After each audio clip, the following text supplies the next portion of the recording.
L'inquiétude est relative mais bien réelle. Comme presque partout en Europe, la courbe du nombre de cas est repartie à la hausse en France, qui compte plus de 6500 nouveaux cas en 24 heures.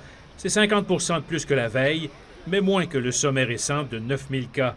La Direction générale de la santé lance l'alerte et fait état d'une nette dégradation de la situation, surtout dans les villes.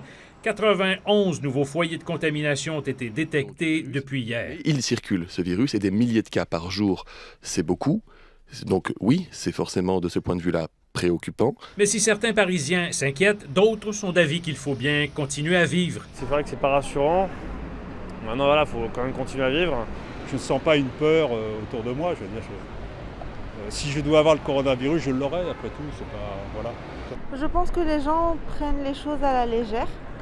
Le fait que le taux de mortalité baisse fait que les gens sous-estiment le virus.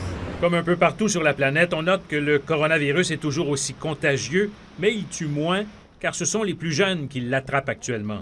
Mais voilà que le nombre de patients en réanimation repart à la hausse.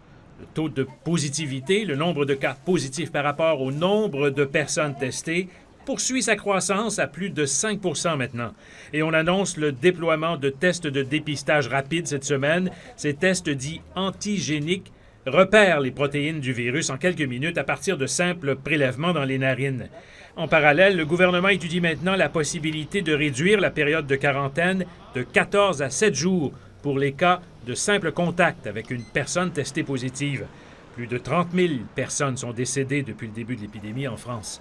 Sylvain Drapeau, TVA Nouvelles.